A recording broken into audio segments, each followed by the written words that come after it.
Niagara Falls. Niagara Falls is one of the world's leading tourist attractions. Millions of people around the world visit here each year. Summers at the falls are especially busy, with traffic jams and parking problems. However, the falls are beautiful in winter too. Many have asked why people travel so far to see water falling over a cliff. The size and beauty of Niagara Falls help to make it special. While many falls are higher than Niagara, very few are as wide or have such a volume of water. It also helps that Niagara is relatively easy to travel to. When the first Europeans came to Niagara, the falls were surrounded by forest. The noise of the falls could be heard miles away before they were actually seen. The first visitors were filled with horror at the sight. Later, fear ceased to be the main emotion inspired by the falls. Later, visitors were impressed by the beauty and grandeur of the falls, which overwhelmed them with wonder. By the 1830s, people were able to come to the falls by railway. As more and more people came, the tourist industry developed. Early tourism was not well regulated, and there were many complaints about cheats and swindles. Today, there are similar complaints about tourist junk and high prices. The majority of tourists stay on the Canadian side. There are two falls separated by an island. Since the Niagara River forms the boundary here between Canada and the United States, each country has one of the falls. The Canadian Horseshoe Falls is wider and more impressive than the American Rainbow Falls. About 9 times more water goes over the Canadian Falls. Nonetheless, there is much to be seen on the American side. The island in the middle, Goat Island, is one of the best places to view the falls and rapids. It is on the American side. Newly married couples began coming to Niagara Falls when it was still a secluded, peaceful, and romantic spot. It is still popular with newlyweds as a relatively inexpensive and convenient place to spend their honeymoon. Besides being beautiful, Niagara Falls is also very useful. Their falling water is the power behind several of the largest hydroelectric stations in the world. Much of the electric power used in this part of North America comes from Niagara Falls. In order to harness this power, half of the flow of water is channeled away from the falls during the night and during the non-tourist season. Probably most visitors don't notice the difference. Niagara has attracted many kinds of people over the years. Businessmen have come to profit from the tourists. Daredevils have come to make a name for themselves. Some have gone over the falls in a barrel, while others have walked above the falls on a tightrope. Poets and artists have visited here to capture its beauty. Lovers have come to gaze on its romantic scenery. All of these and many others have helped to make Niagara Falls world famous. Hiroshima. North American children know about Hiroshima. They are taught about the dangers of nuclear war. Sometimes they learn the details of the damage that was done. They learn about what happened at 8:15 a.m. on August 6, 1945. People were eating breakfast, children were going to school, and adults going to work. There was a blinding flash of light, a scorching heat, and a mushroom cloud rose up. People close to the explosion were instantly vaporized. Many of those further away would die from burns and radiation. 60,000 houses were destroyed immediately. One concrete structure remained standing, although it was damaged. The local government left the atomic dome standing as a memorial to the explosion. Even those who were not seriously injured in the explosion later became very ill. They became very sick from radiation poisoning. Many developed leukemia. Sadako Sasaki was 2 years old when the bomb exploded. She was apparently uninjured and grew up normally until she was 12. Then she developed leukemia, a disease of the blood and bone marrow. Sadako began to fold paper cranes to protect her from the illness. However, she died in 1955 before she reached 1,000 paper cranes. Her example inspired the Children's Monument at Hiroshima. There is a peace museum in Hiroshima which has objects left by the explosion. These include bottles, metal, stones, and tiles, twisted into strange shapes by the heat.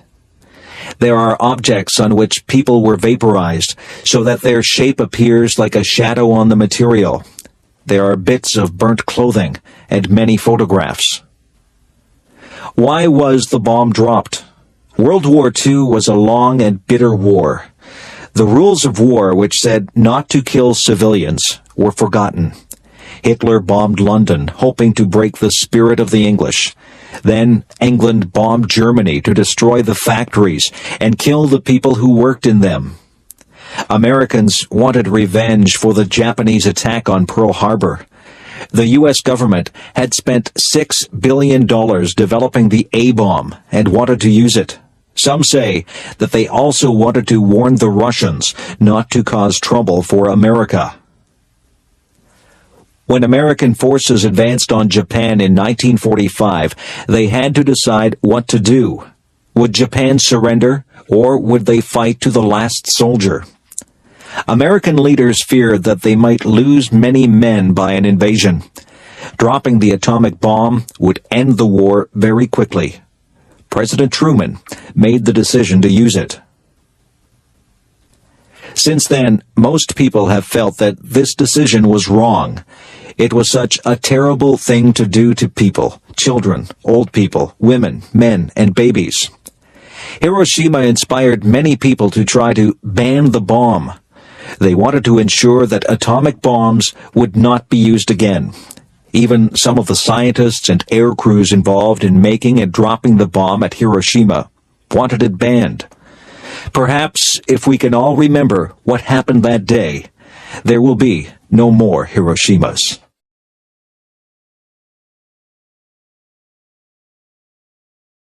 Come to the fair. Fall fairs have been a feature of North American life since early in the 19th century.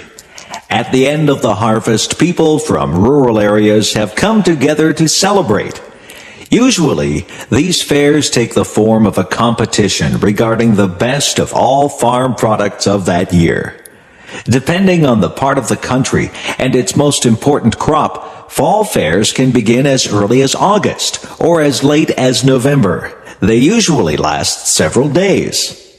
When the United States and Canada were organized, they were divided into small units called counties. Larger units were called states or provinces. Many of the best-known fairs are county fairs or state fairs.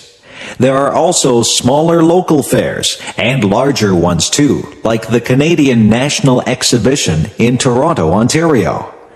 Since these fairs are usually annual events, many have developed permanent buildings over the years.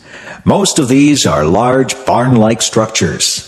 These buildings are used to display new products for farm life, such as tractors, home furnishings, and water systems. Several barns are usually necessary to house all the horses, cows, pigs, goats, sheep, chickens, and other animals in competition. There must also be room to display all the vegetables, berries, and fruits in competition.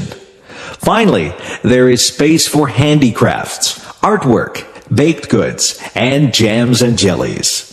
Usually there is a grandstand, which is a stage with wooden seats around it. Here, entertainers perform for an audience during the fair. Country and Western singers are usually popular at fairs, but so are comedians, clowns, dancers, and musicians. There may also be other contests, such as a beauty competition for Queen of the Fair, tests of strength for the men, or pie-eating events. Most fairs also have a racetrack, which is used for horse racing, or in some cases, auto racing. Fairs have helped to improve animal breeds, and races encourage the breeding of fast horses. Plowing contests test the strength and steadiness of horses, and so do pulling contests. This spirit of competition has led to improvements in all areas of farming. Every kind of grain, fruit, vegetable, berry, and animal is tested, and only the best win a ribbon. This encourages fairness to improve their products. Farm women compete to produce the best homemade food and crafts. Many kinds of fruit and vegetables are stored in glass jars for the winter. The best of these also receive prizes. Most fairs have a dining area where there is good food served to the public. The goal of improving farming is sponsored by the governments of Canada and the USA. 4-H clubs are youth organizations that encourage farm children to take an interest in farming. 4-H clubs aim at improving the heads, hearts, hands, and health of their members. There are also women's organizations, such as the Women's Institutes in Canada, which work to make the life of farm families better. Fall fairs have taken over the idea of the Midway from the circus. The Midway has rides like Ferris wheels, merry-go-rounds, and roller coasters. It also has games of chance and skill, such as trying to throw a small hoop over a large bottle. One nice thing about fall fairs is that they are fun for the whole family. Children enjoy the Midway and the farm animals. Women like the crafts, food, and household exhibits. Men like the machinery, the horse races, and the crop exhibits. Everyone likes the grandstand shows. Nowadays, not so many people live on farms, but people from towns and cities still enjoy going to fall fairs. They are part of our North American heritage.